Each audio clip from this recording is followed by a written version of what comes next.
Bonjour à tous, c'est Christophe pour ma chaîne NeoProDFX. Alors on se retrouve aujourd'hui pour la présentation d'une nouvelle machine. Alors celle-ci va permettre de faire une transition par rapport à la suite de ce qui va arriver sur la chaîne. Alors j'ai fait pas mal de lasers ces derniers temps, il y a eu beaucoup de machines laser, j'en ai encore d'autres à vous présenter, dont une qui va pas tarder à arriver là, et j'en ai encore 3 qui sont déjà dans l'atelier, qui sont encore en cours de test, et dont certaines que j'ai déjà fini aussi les tests.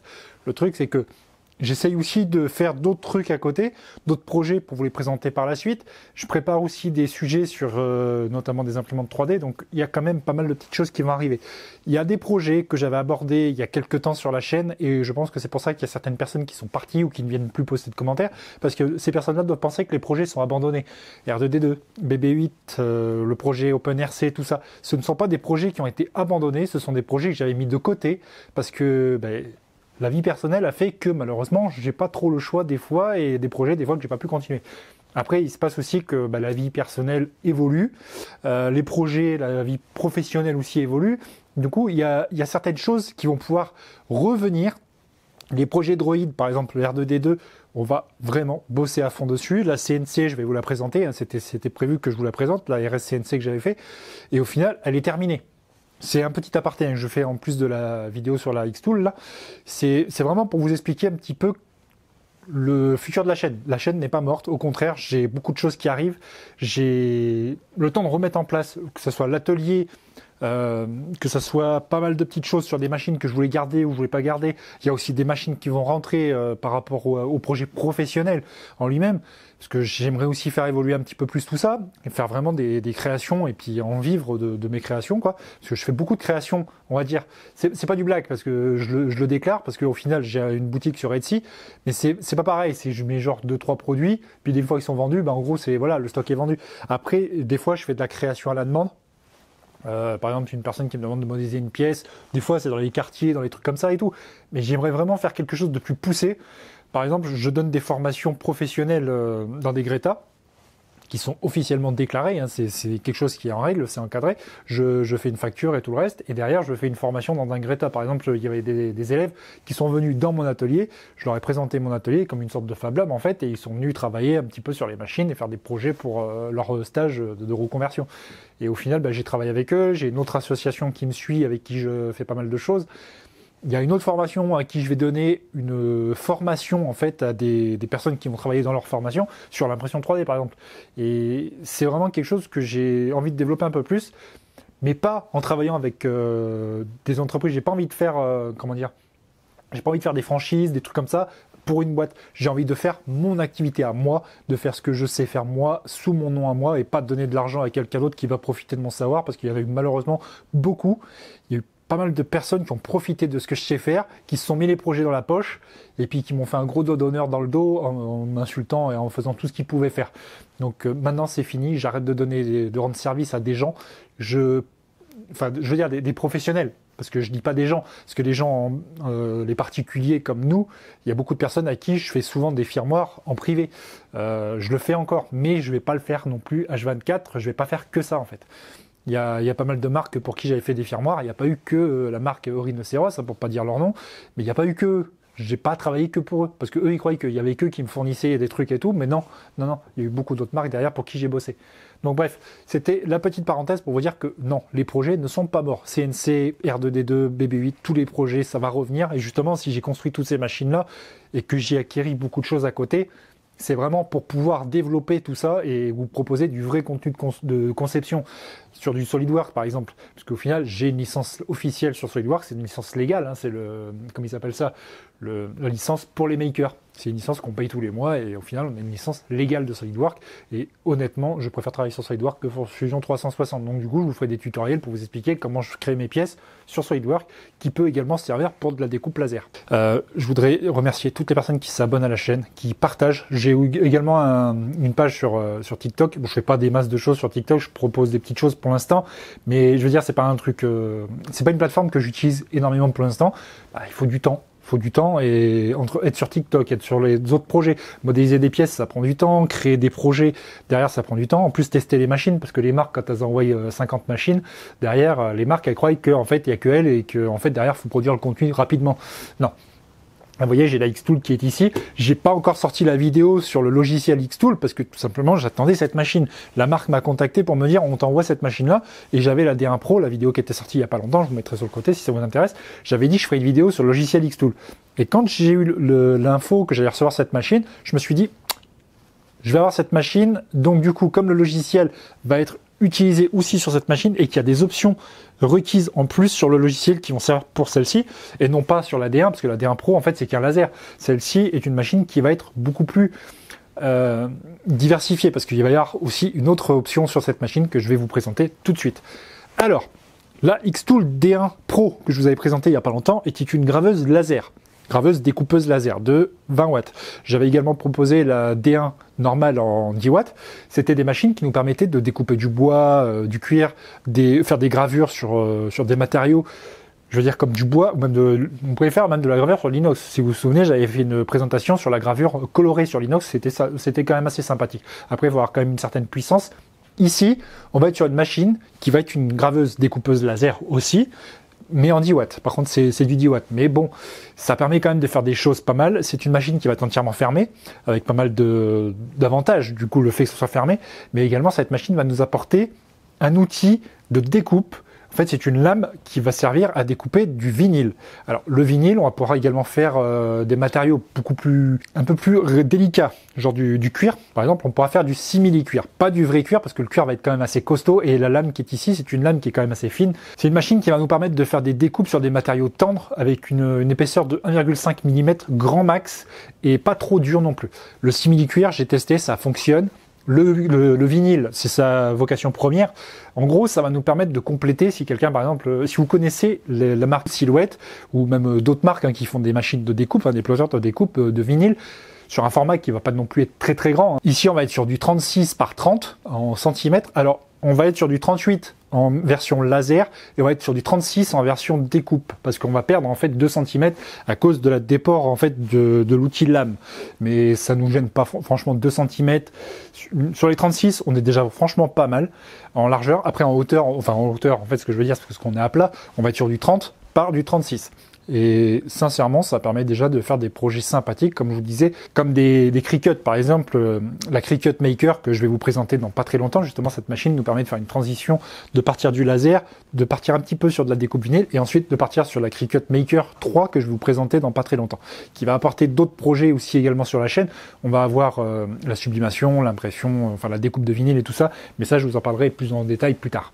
Ici, le sujet, c'est la Xtool M1. Alors, comme je vous dis, c'est une machine qui va nous permettre de faire des matériaux très tendres. Par contre, c'est vraiment pour faire du vinyle. Moi, je vous la conseille pour faire du vinyle, du sticker également. On va pouvoir faire du sticker. On va pouvoir imprimer, par exemple, sur une imprimante jet d'encre, on va pouvoir positionner on va faire des autocollants. Et la machine, avec la caméra qui est disponible sur la machine, en fait, on a une caméra qui nous permet de voir la surface de travail. Avec ça, la caméra, en fait, elle est capable de reconnaître également les positionnements des autocollants et de faire des stickers. Et avec la découpe du coup à lame, on peut faire du sticker et c'est vraiment intéressant parce qu'on peut faire beaucoup de choses. On peut mixer un petit peu les deux. On va pouvoir faire, par exemple, je sais pas moi, on va pouvoir découper dans du bois, préparer à faire des boucles d'oreilles, des bijoux, même des objets différents selon vos projets. Parce que c'est ça le truc, c'est que je vous présente des machines des fois, mais par exemple, moi je vais faire, par exemple, je sais pas moi, des décorations pour des robots, des voitures, des trucs comme ça et tout. Vous allez peut-être l'utiliser pour faire je sais pas moi, des stickers, même du vinyle thermocollant qu'on peut utiliser sur des t-shirts. J'en ai fait un que je vais vous présenter justement juste après. On peut découper également du vinyle thermocollant pour faire des t-shirts. Et le fait d'avoir 36 cm par 30, ça nous permet de faire quand même déjà un grand panneau sur un t-shirt et on peut faire quand même quelque chose de pas mal. Donc, comme je vous dis, ça va être un outil qui va nous permettre de faire deux choses en même temps. C'est-à-dire qu'en gros, on va pouvoir découper dans le bois, par exemple, ou de l'acrylique sombre, par exemple de l'acrylique noir, on va pouvoir faire des petites boucles d'oreilles, des trucs comme ça, et on va enlever notre tête, enfin notre objet dans le travail de laser, et ensuite on va mettre notre objet avec la lame de découpe dans du vinyle pour faire exactement la même forme pour faire un sticker qu'on viendrait coller sur du plexi par exemple. On peut faire une déco. Et l'avantage de ça, c'est que comme on a la caméra, on sait également à quel endroit on va travailler sur notre objet.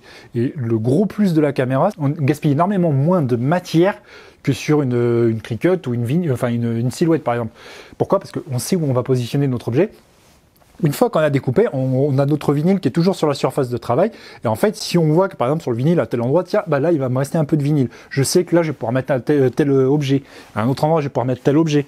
Et là, ce qui est bien, c'est qu'au final, on va vraiment optimiser au maximum et on va éviter de gaspiller. Sur une Cricut, c'est faisable. Hein. Même sur une Silhouette, c'est faisable. Mais c'est vraiment, ça sera au visu en fait, ça sera ce qu'on voit de nous. Après, sur ces machines-là, par exemple, on peut prendre une photo avec un iPhone, mais c'est compatible que sur les gens qui ont un iPhone, par exemple. Sur Android, il n'y a pas l'option sur leur logiciel. J'avais remarqué ça et je trouvais ça que c'était un petit peu dommage. Donc, la Xtool M1, c'est moi une machine qui m'a vraiment emballé. Donc là, elle est plus dans le carton. Hein. Je l'ai sorti, c'était pour vous parler vite fait de la machine. Je l'ai reçu. Alors, j'ai reçu un câble ici. Ce câble, en fait, nous permet de me brancher le module rotatif. Parce que la machine, c'est pour ça que j'ai cet objet-là ici en plus, que je vous présenterai dans une autre vidéo sur cet objet-là. C'est un objet qui nous permet de surélever la machine. C'est une base qui va nous permettre de la surélever avec une grille en cage d'abeille qui va nous permettre d'avoir différentes paliers de hauteur pour pouvoir justement, quand on utilise le module rotatif, faire monter la machine, parce que le module rotatif prend déjà énormément de taille, donc du coup on ne pourrait pas faire des objets trop hauts. Et également l'avantage, c'est que comme on a ça, si on n'utilise pas le module rotatif, on peut passer des objets beaucoup plus grands. Si jamais vous avez des boîtes, par exemple des boîtes en bois que vous avez découpé une boîte en bois que vous voulez assembler, et à la fin, vous vous dites, elle est collée, maintenant je peux plus travailler dessus parce que la machine prendra pas la hauteur sur la machine standard. Avec ça, vous pourrez passer la boîte beaucoup plus grande et faire une gravure sur le capot par exemple. Et l'avantage avec la caméra, c'est que vous saurez exactement où vous êtes. En plus, cette boîte-là, vous pourrez la décorer avec du vinyle, parce que vous pourrez découper le vinyle en même temps, faire un pochoir, et hop, vous recollez sur votre machine, enfin sur votre boîte, et vous avez un projet complet. Et ça, c'est vraiment pas mal. C'est vraiment c'est une machine complète. C'est une machine complète. Et après, si jamais vous avez des Cricut, par exemple une Cricut Joy, ou même la Silhouette, la toute petite, qui nous permet de faire du A4 ou des trucs comme ça, là, vous pourrez faire des projets complémentaires. Après, si vous avez une Maker 3 ou même une machine plus grande, hein, par exemple la Cricut Venture, même une Silhouette Cameo 4 Pro, qui est beaucoup plus grande en 60, là, ça fera des machines beaucoup plus grandes pour d'autres projets. Mais ce que je veux dire, c'est que cette machine nous permet déjà de faire des choses intéressantes. Et du coup, ce que je vais faire, c'est que là, je vais arrêter de discuter tout de suite. Je vais vous présenter la bécane. Donc la Xtool M1 est sortie du carton. Je pars du principe que c'est comme si qu'elle l'était, puisque je l'ai déjà testé. Donc du coup, j'ai enlevé un petit peu tout ce qu'il y avait dessus. Le dessus, le capot, se raye très facilement. C'est du plexi. Hein. Malheureusement, le plexi, c'est si on pose quelque chose dessus, ça va le rayer et ça sera quasiment tout de suite. Jamais de sopalin sur ça, sinon vous allez le rayer complètement aussi également. Pas de sopalin, pas de tissu genre chiffon. Si possible, mettre du microfibre. Et pareil, pas d'alcool. Jamais d'alcool sur le plexi. Ça va le faire craquer, ça va le faire fissurer, ça va l'esquinter. Si vous pouvez essayer de faire ça avec, je sais pas moi, un linge sec. Un linge sec style linge à lunettes. Ça serait pas mal. Franchement, si vous nettoyez le plexi, là, c'est vraiment pour la petite aparté en plus, si jamais vous mettez des traces de doigts et tout. Mais vraiment, pas de sopalin. Ça, c'est zéro. Ça va rayer, ça va complètement l'esquinter, il y aura des traces partout. Le mien a malheureusement déjà des traces, et ça, malheureusement, quand on a la lumière en face, ça se voit énormément. Donc quand ça va arriver sur le capot, on va avoir un film plastique à retirer, hein, qui sera collé justement, donc faites très attention quand vous allez le retirer, parce que ça reste quand même quelque chose d'assez souple, donc tirez pas très fort, allez-y mollo quand même pour le retirer. Ensuite, à l'intérieur, une fois qu'on ouvrira le capot, on va retrouver ce gros bloc de mousse qui va se situer en plein milieu de la machine, qu'il va falloir retirer délicatement, faire attention de ne rien abîmer. Dans ce paquet, on va retrouver justement le transformateur. On va avoir ici les petits prismes qui vont servir en fait quand on fait de la découpe laser. Ça nous permet en fait de créer une surface surélevée par rapport au plateau pour pouvoir permettre aux fumées de s'évacuer. Ça évite qu'en fait quand vous faites de la découpe que le dessous de votre pièce soit complètement cramé. Si vous la mettez à plat contre le châssis directement, la pièce quand vous allez la découper, elle va avoir des traces de brûlé et ça va être un peu plus de nettoyage à faire sur votre pièce. Voilà. Ça, donc, c'est pratique et en même temps, c'est un petit peu moins pratique que ce que j'aurais pensé. Parce qu'en fait, je pensais qu'au début, quand c'était marqué sur leur annonce, je pensais que c'était aimanté ces trucs-là. En fait, non, ça c'est de l'aluminium et la plaque en dessous également en aluminium. Donc ça, ce que je vais vous conseiller de faire, si jamais vous travaillez beaucoup la découpe et que vous en avez marre de déplacer les machins et de les remettre à chaque fois, pas de prendre un double face parce que ça va être galère et ça risque de le découper avec le laser et de foutre de la colle partout. Ce que vous pouvez utiliser, c'est les petits machins comme ça, là, vous savez, c'est les petits rubans fait, qui nous permettent de mettre de la colle. Alors, par contre, mettez-le pas trop à plat au milieu, parce qu'au final, l'espèce de prisme là n'est pas plat. Il est légèrement incurvé. Donc, si vous essayez de viser légèrement les arêtes du petit prisme là, en fait, quand vous allez le poser, vu que ça dépose un peu de colle, c'est pas de la colle permanente, c'est une colle amovible. C'est-à-dire, quand on va le poser, ça va permettre de créer une sorte d'adhérence, et moi, je trouve que c'est beaucoup plus pratique de travailler une fois qu'il y a une petite couche de colle sur ce machin là. Parce que sinon, ça fait qu'à bouger. Quand on met une pièce, en fait, dès qu'on le retire, ça fait qu'à bouger. Donc, c'est bien, mais en même temps, voilà. Ça, c'est vraiment pour la découpe laser. Si vous faites de la gravure, vous n'en avez pas besoin. De toute façon, le logiciel va vous demander si vous utilisez les prismes pour surélever ou pas. Voilà. Ensuite, on va retrouver également, du coup, ça, qui va nous permettre de se mettre à l'arrière en fait, de la machine. Je vais vous faire le tour de la bécane, là, je vais la faire tourner vite fait. En fait, ce petit connecteur qui va nous permettre de fixer le tuyau d'extraction de fumée va venir se visser ici. On va retrouver justement un sachet ici avec les 4 vis qui vont nous permettre de fixer. C'est des vis à main, c'est pas besoin d'outils, c'est directement, ça se met directement dessus. On va avoir également ça qui va nous permettre de passer dans le tuyau qui se trouve ici. Ce tuyau, on va venir... C'est vivant, hein. On va venir pincer justement le tuyau, on va le passer dedans ça. On va venir le clipser sur l'anneau là. Et une fois que c'est fait, en gros le tuyau bouge plus quoi. Alors par contre, si jamais le tuyau vous trouvez qu'il est trop court et en fait que vous voulez le rallonger pour aller jusqu'à dehors parce que votre machine n'est pas au bon endroit, vous voyez ça s'allonge quand même pas mal. Mais on va dire qu'on est sur 2 mètres et 2 mètres c'est assez limité. Alors ce que je vais faire moi, c'est que je vais vous partager dans la description en bas. J'ai modélisé des petits connecteurs comme ça, et en gros ces petits tuyaux là vous en trouvez dans les magasins de bricolage, il y en a des rallonges, et en gros moi ce que j'ai fait c'est que j'ai créé cette pièce là pour pouvoir venir la mettre dans le tuyau comme ça. Je vais venir mettre un deuxième comme ça, et avec des colliers en gros je vais pouvoir rallonger mon tuyau. Alors par contre on va pas pouvoir faire un tuyau de 20 mètres parce que le ventilateur qui est derrière va pas continuer à souffler non plus sur toute la longueur du tuyau. Ce qui se passe c'est que du coup les fumées risquent de rester un peu dedans. En gros 2 rallonges, enfin une rallonge de plus pour aller jusqu'à une fenêtre. Si vous travaillez au milieu d'une table, ça peut suffire. Après, Xtool sur leur site, ils vont avoir un extracteur. Alors ils ont un purificateur de fumée, un petit boîtier, une espèce de gros boîtier blanc là qui se met au sol. Ça va purifier les fumées. Et après, j'ai vu qu'ils avaient sorti encore un nouveau truc maintenant. C'est une soufflerie en gros qui va venir aspirer carrément les fumées. Et là, ça va vraiment créer une grosse dépression à l'intérieur, ce qui fait qu'on aura encore moins de fumée à l'intérieur de la bécane. Et pour pousser jusqu'à l'extérieur, là on met un grand tuyau. Là, je pense qu'on va être bien. Et au final, on n'aura pas de fumée. Très important de mettre le tuyau, parce que si vous faites de la gravure d'objets, on va dire toxiques, à base de, je sais pas moi, avec des cols, même du plexi, si vous faites de la gravure de plexi, par exemple, les vapeurs qui vont se dégager du plexi sont très nocives. Le bois, c'est pareil, si vous faites du MDF, si vous faites, de toute façon, à partir du moment où vous allez faire de la gravure ou de la découpe, ça va avoir des fumées. Ces fumées-là vont se situer à l'intérieur de la machine. Mais du coup, ce qui va se passer, c'est que même si on a un petit joint sur le côté, là, quand vous allez ouvrir le capot, vous allez prendre toutes les fumées en pleine figure, et également le ventilateur qui est ici. À partir du moment où on se met à faire de la gravure ou de la découpe, ce ventilateur-là va extraire, justement pour éviter qu'il y en ait trop à l'intérieur. Et si vous n'avez pas mis le tuyau, ça va se balader dans toute votre maison. Et je le dis souvent dans mes vidéos de gravure et de découpe laser, faites pas ça, parce que franchement, ça peut être toxique. C'est pour ça qu'ils ont fait un purificateur de fumée, mais même le purificateur de fumée, les fumées qu'il va balancer, ça va quand même sentir la fumée. Et je pense pas que vous faites un barbecue avec la fenêtre fermée dans votre maison, et quand vous faites la nourriture, c'est pareil, vous avez une hotte. Donc là, c'est pareil, sauf que là, on fait des matériaux qui peuvent être toxiques. Donc ça, ne jouez pas trop avec, et faites pas ça en plein milieu du salon comme ça, en invitant tout le monde à la maison à regarder, et sans mettre ça. Ça, je vous garantis, franchement, faites très attention avec ça, parce que c'est pas des jouets, c'est des outils, et on oublie souvent que y en a, ils vont se dire ouais ça sent, ça pue. Il y en a des fois ils peuvent aimer l'odeur du plexi cramé, mais c'est pas parce que tu aimes l'odeur du plexi cramé que c'est forcément bon pour la santé. C'est voilà quoi. Pour vous je vous dis ça. Ensuite on va avoir du coup le câble USB qui va se situer à l'intérieur, qui va nous permettre de brancher la machine. Cette machine va avoir 2 types de connexions. On va avoir soit la possibilité de le brancher en USB sur un PC portable, sur un PC fixe ou même sur l'ordinateur de la maison pour travailler. Après, ce câble USB va nous permettre de faire 2 choses. Quand on va le connecter au logiciel, le logiciel va nous demander si on veut configurer la machine en Wi-Fi. Vu qu'on est connecté en USB, on va pouvoir rentrer notre SSID et notre mot de passe Wi-Fi. Une fois que c'est fait, le logiciel va nous dire c'est bon, vous pouvez débrancher le câble USB, la machine elle est reconnue en Wi-Fi, on peut l'utiliser sans câble USB. Par contre, câble USB, ça peut être bien quand même si on est dans une zone où le Wi-Fi porte pas très bien.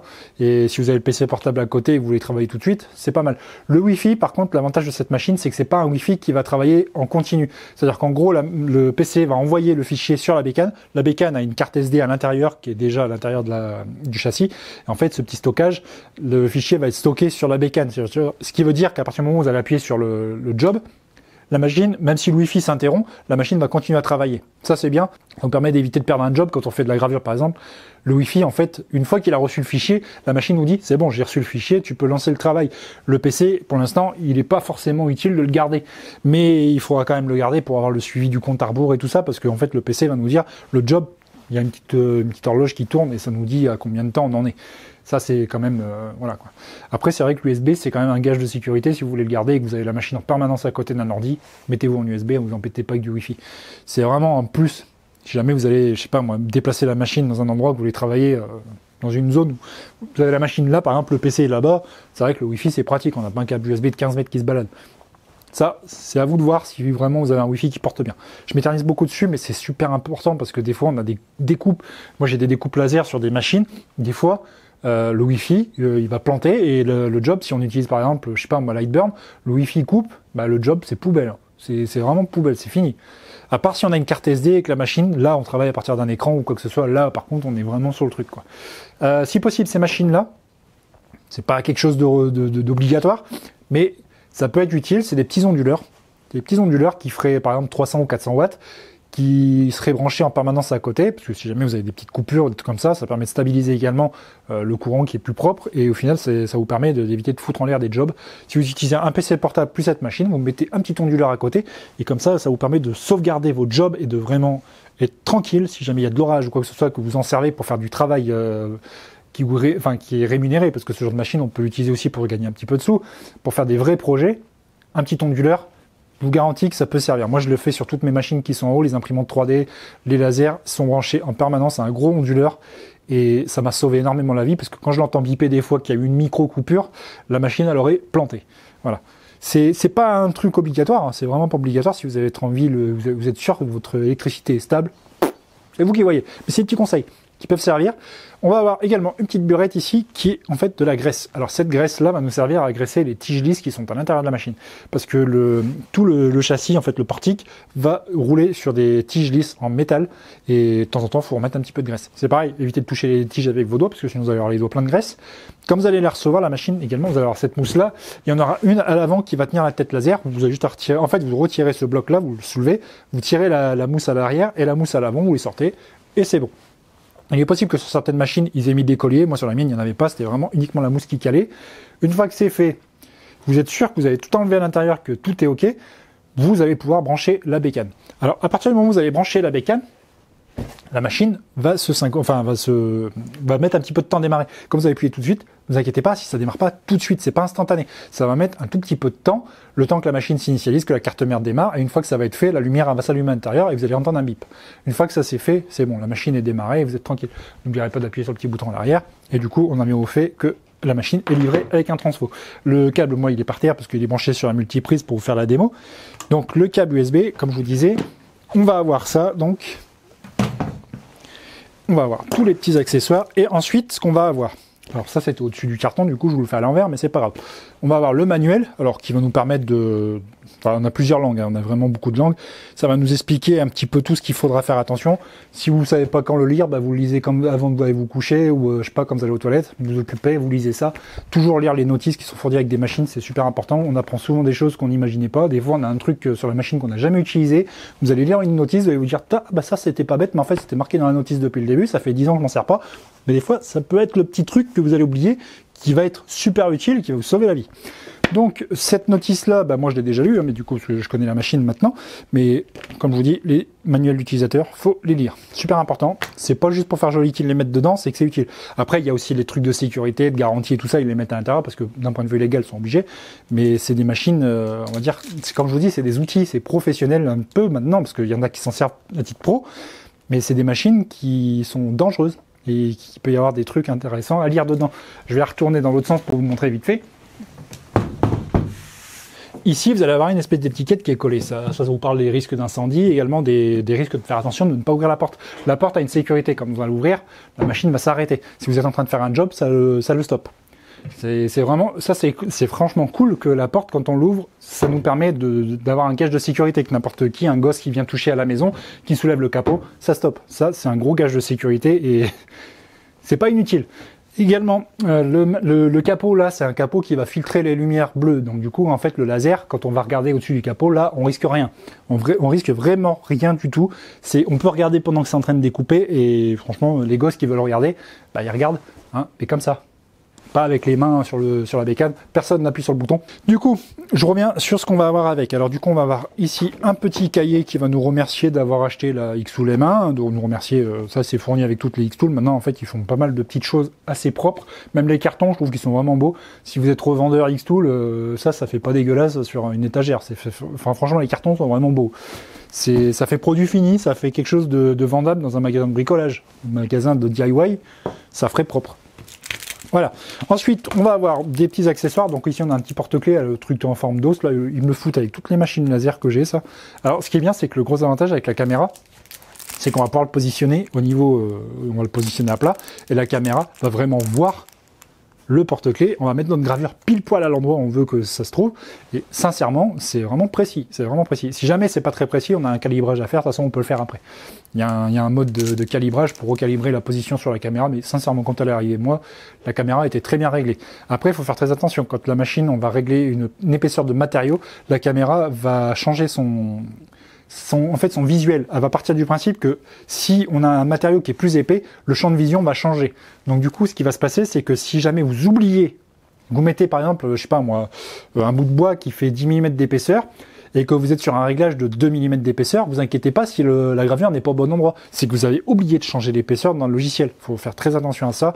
Il faut vous faire des petits brouillons et tout pour pas oublier au début de dire, tu marques par exemple, ne pas oublier de régler la bonne épaisseur, parce que si vous oubliez, la caméra, le positionnement ne sera pas bon. Ça, la machine est bien calibrée pour ça. C'est que par exemple, si on fait de la découpe vinyle, elle sait très bien à quelle hauteur va se trouver la caméra par rapport au positionnement de l'objet. Si c'est un objet qui est plus épais, qui est plus haut, il va être plus près de la caméra. Donc la caméra, il va falloir qu'elle se règle différemment. C'est pour ça que ça, il faut faire très attention à ça. Également, un point très important, je l'aborde maintenant, mais je l'aborderai peut-être plus tard dans la vidéo. Une vidéo qui va durer assez longtemps, parce que j'ai bien envie de vous présenter comme il faut le truc quand même. La lame de découpe.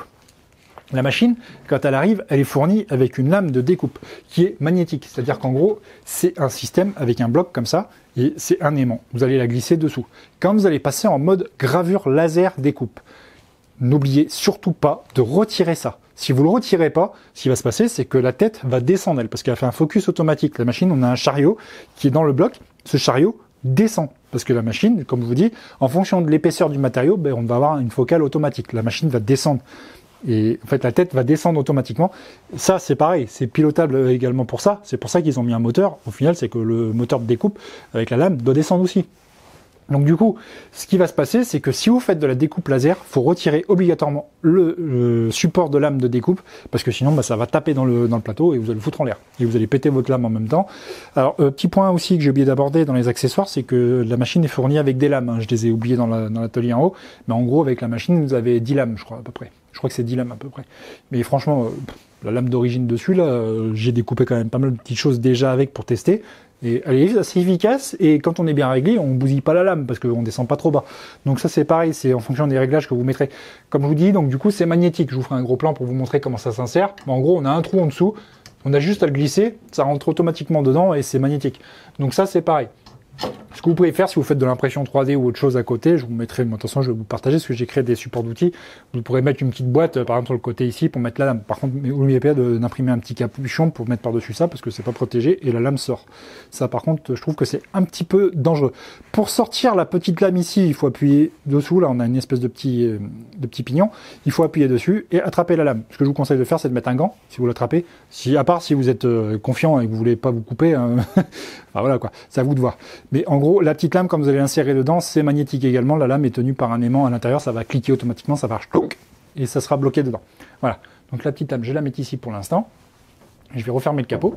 On va avoir, du coup, en plus des accessoires, on va avoir pas mal de petites choses, des petits matériaux, on va avoir du simili-cuir, on va avoir une planche de bois ici. Alors ça, c'est du tilleul, que la machine est capable de couper. C'est du tilleul qui fait 3 mm. Ça se coupe comme du beurre sur 10 watts et ça coupe tout seul. Donc du coup, ça vous permettra de faire des petits projets. Franchement, ça vous permet de faire pas mal de petites choses. Après, j'ai regardé vite fait, mais en gros, moi, les petits matériaux comme ça, je m'en suis pas trop servi, parce qu'au final, j'avais mes propres matériaux. J'ai utilisé mes propres vinyles, mais comme je vous disais, donc du coup, on va avoir du simili-cuir, qui est ici. On va avoir du vinyle, qui est ici, vinyle autocollant orange. On va avoir ici du papier autocollant pour faire du sticker, c'est du papier autocollant tout simple. Vous allez imprimer, c'est du A4, vous allez imprimer sur le blanc et en fait vous allez pouvoir découper directement. La machine a des réglages qui sont prévus pour ce genre de truc. Hein, c'est du matériau qui est fourni par Xtool, donc du coup, en fait, sur le site d'Xtool, vous pouvez également acheter des matériaux. Donc ici, on a une plaque de peuplier. Ici, c'est marqué 3 mm. Basswood, il vous marque Basswood contreplaqué, quoi.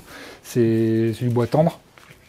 Et ça se coupe super bien. Ça, vous pouvez faire des projets, franchement, avec tout ça, là, vous pouvez faire quelque chose de sympa. Vous pouvez par exemple découper ici une forme, je sais pas, un papillon. Vous faites ici un autocollant en forme de papillon, vous le collez sur la plaque. Et puis après, vous pouvez vous amuser à faire d'autres trucs, quoi. Avec le simili-cuir ici, vous pouvez faire, je sais pas moi, une petite pochette ou un truc pour ranger un stylo, par exemple. Ça peut être sympa. On n'a pas des masses non plus, mais on peut travailler un petit peu. Le petit porte-clés de chien, là, bon, ça, vous le mettez sur votre chien ou sur un chat, même s'il mange pas d'os. On sait jamais si votre chien, votre chat, ça se prend pour un chien. On sait jamais. Alors, ici, on va aborder un point important, ça va être les tapis de découpe.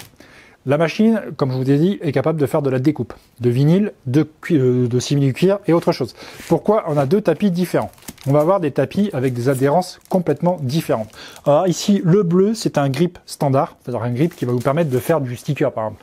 La feuille qui est ici, par exemple, la feuille qui est ici, la feuille A4, si vous imprimez ça sur une feuille standard, de papier A4 d'imprimante, si vous mettez ça sur ici la plaque fabrique va avoir un grip qui va être beaucoup plus fort. En fait, le grip, ce que j'appelle le grip, c'est en fait la surface autocollante. Ici, on a un film plastique qui va se retirer et on va avoir une surface autocollante pour disposer votre vinyle à plat dessus. Vous allez le positionner à plat, votre vinyle ne bougera pas. Et en gros, ce qui va se passer, c'est que ici, on va avoir un deuxième plastique qui va être à retirer avant de positionner sur la surface de travail. Et en gros, cette partie-là est également autocollante pour pouvoir coller au fond du châssis. Parce que sinon, le plateau il bougerait quand on ferait de la découpe. Ça, c'était une question que je me posais quand je voyais les vidéos de la M1, je savais pas encore comment c'était fait. Parce que j'avais pas vu qu'en fait, ils avaient fait une surface autocollante. Moi qui travaille sur Cricut, de l'autre côté, c'est pas autocollant. Puisque la machine a des rouleaux qui vont aspirer. Ici, du coup, c'est autocollant. Ça, c'est pareil. Faites très attention si vous avez des animaux, faites gaffe parce que ça attire vachement les poils. Et vous allez avoir plein de poils de chien, de chat et tout ça. Faites très attention, essayez de nettoyer le plus possible. C'est pareil, les surfaces ici, autocollants, ça se nettoie. Vous pouvez les laver à l'eau savonneuse avec des petites spatules. Vous pouvez acheter à côté. Les accessoires, Cricut, Silhouette et d'autres marques, ça fonctionne très bien. C'est même sur Temu, AliExpress, tout ça, vous trouvez souvent des accessoires de d'autres marques génériques qui peuvent très bien fonctionner. Des spatules, des trucs pour écheniller.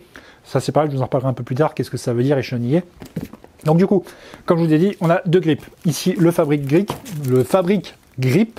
ça va être pour faire tout ce qui va être matière un peu plus solide, simili-cuir. On va avoir quelque chose qui va vraiment adhérer fort et qui va être un peu plus autocollant.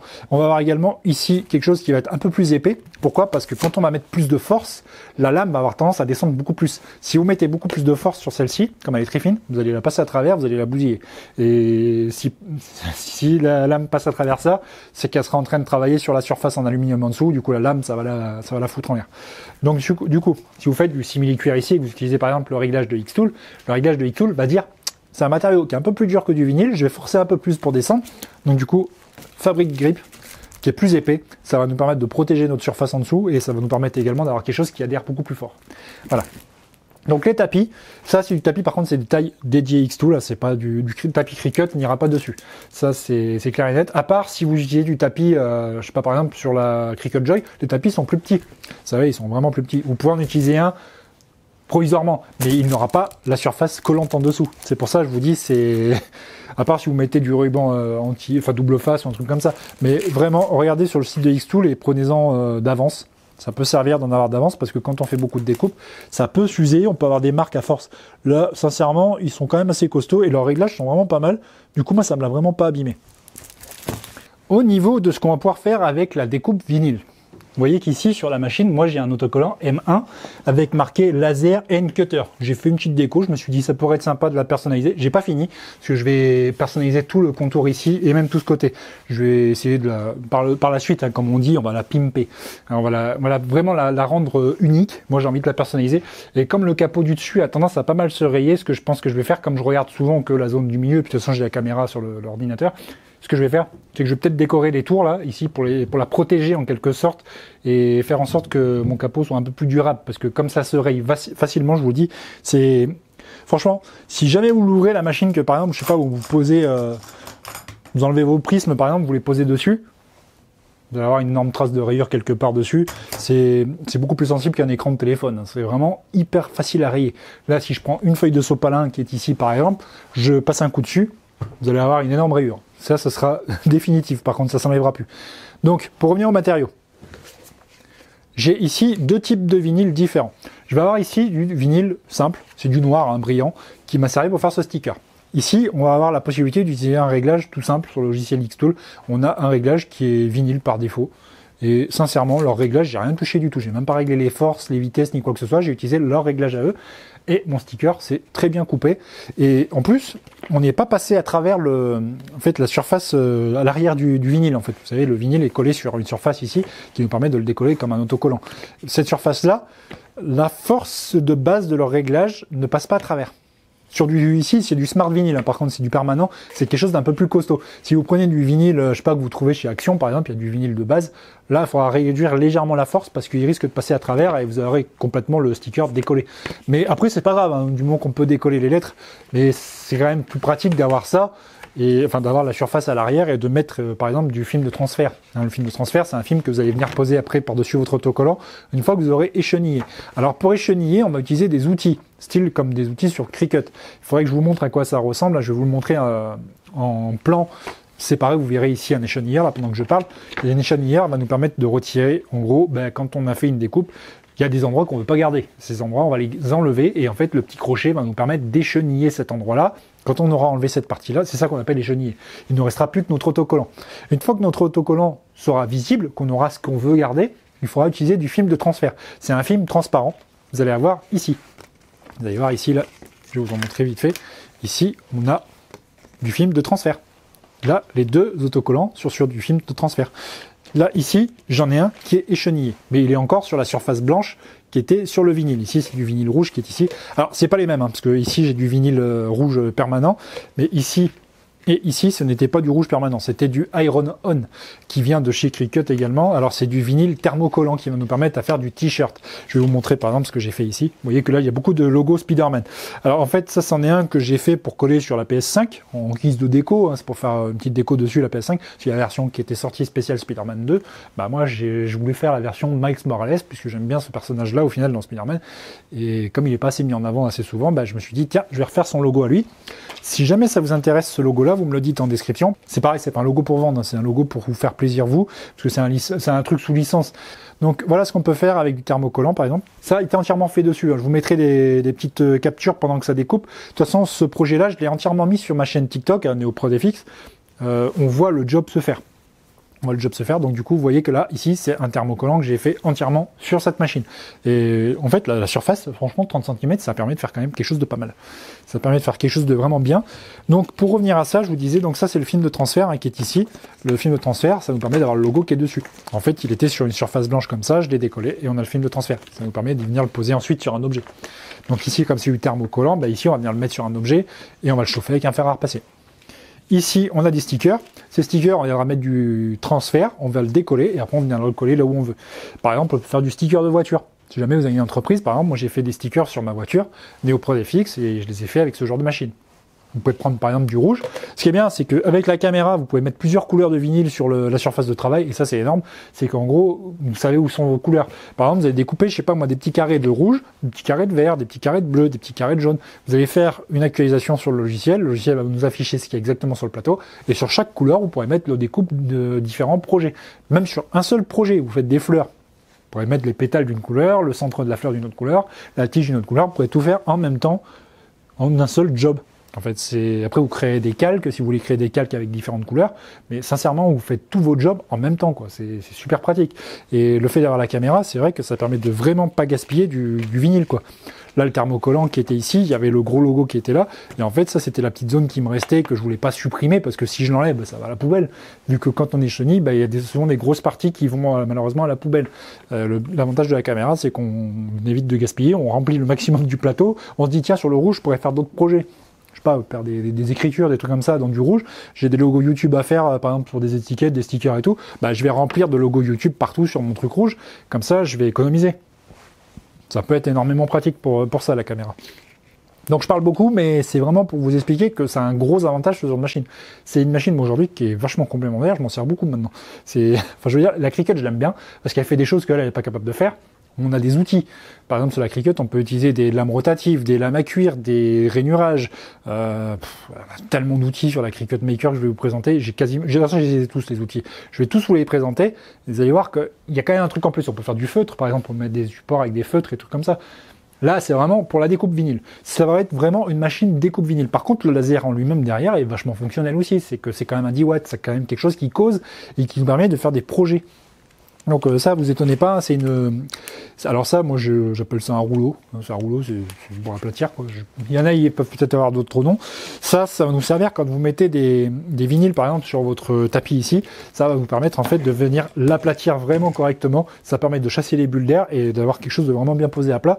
Ça peut servir surtout sur certains vinyles bas de gamme. Ici, j'ai du Cricut qui a du très bon vinyle, mais il y a certains vinyles, par exemple, de marque Silhouette, qui sont très mauvais, malheureusement, les vinyles de marque Silhouette. Même si j'aime bien certaines choses, les vinyles de marque Silhouette, le problème c'est que quand on a tendance à les plier comme ça, le problème c'est que ils vont faire des bulles avant même d'être décollés du truc et du coup faut passer un coup de roulette. Il faut maroufler, comme dirait, je sais plus comment elle s'appelait, la blonde, la Valérie Damido, s'il y en a qui suivent. Du coup, il y a ça. Alors, il y a les outils d'échenillage, comme je vous ai montré vite fait. Il y a des spatules. Alors, franchement, vous les verrez de toute façon quand je vais vous présenter la Cricut. Les accessoires peuvent servir pour n'importe quel domaine de machine. Ça peut servir sur celle-ci, ça peut servir sur une Cricut, ça peut servir sur beaucoup d'autres machines. Donc, moi, franchement, la Xtool M1, aujourd'hui, elle est en vente à 943 € pour le Black Friday. Malheureusement, ma vidéo, vous l'aurez peut-être 1 ou 2 jours après le Black Friday. Je suis vraiment désolé. Je vous mettrai quand même le lien dans la description. C'est un lien affilié qui me rapporte quand même une toute petite commission quand vous achetez grâce à mon lien. La vidéo sur la Xtool D1, enfin la D1 Pro, il y a pas mal de personnes qui ont suivi mon lien. Ça me fait vraiment plaisir de voir que, en fait, c'est mon contenu qui vous a poussé à acheter la machine. Mon but, c'est pas de faire du téléshopping, c'est de vous redonner mon ressenti sur la bécane. J'ai beaucoup de personnes qui me disent dans les commentaires, des fois, tu reçois les machines, donc des fois, t'es pas objectif. Ah si, je suis complètement objectif, et si je veux dire que c'est de la caca, je vais dire que c'est du caca. Mais si je vous dis que la machine est très bien, c'est parce que les marques qui vendent des machines, le but, quand on vend une machine, c'est pas de vendre du caca. Le but, c'est de vendre un produit qui fonctionne à la base. Donc après, si jamais le machin ne fonctionne pas, il peut y avoir deux solutions. Soit le machin est mal réglé, soit le personnage derrière est mal réglé aussi, parce que le personnage qui est souvent derrière le siège, malheureusement, des fois, il est mal réglé. Il est tellement pressé que des fois, il veut être sûr que le machin est capable de faire un truc. Il y en a beaucoup qui critiquent les marques Parkside, par exemple, sur Lidl. Le mec que je vois forcer sur une disqueuse, par exemple, je suis désolé, si le mec fait une connerie avec l'outil, le machin, il va pas durer longtemps. Quand je vois des mecs qui poussent des machines, des imprimantes 3D bas de gamme, à 150 balles, à plus de 500 mm par seconde, et qui 3 jours plus tard disent « Ouais, ça marche plus ». Moi, j'y peux rien, hein. Faites ce que vous voulez avec vos trucs. Après, il y en a des fois, ils me disent « Ouais, mais c'est bien beau dans une vidéo, ça sort propre ce que tu fais. » C'est parce que j'ai appris à me servir de l'outil et que voilà, j'apprends à me servir de l'outil. C'est pas je fais ça à l'arrache, dès que j'ai vu le machin, je sors direct, ça sort tout de suite propre. Non, parce que moi aussi, ça m'est arrivé au début d'apprendre et de voilà. Moi, ce que je vous montre, c'est les capacités réelles de la machine une fois qu'on la maîtrise. Ça m'arrive aussi encore de ressortir des machines des fois que voilà, il peut y avoir de la merde dessus. Mais enfin, jusqu'à maintenant, ça va. Mais je veux dire que quand c'est un nouvel outil que je connais pas, ça peut arriver. Mais les imprimantes 3D, je les maîtrise. Les lasers, ça va. Maintenant, je les maîtrise sans problème. Il n'y a pas de problème. De toute façon, j'en ai même construit un laser. Donc, je veux dire, c'est des trucs, quand je vous en parle, c'est que je sais de quoi je parle.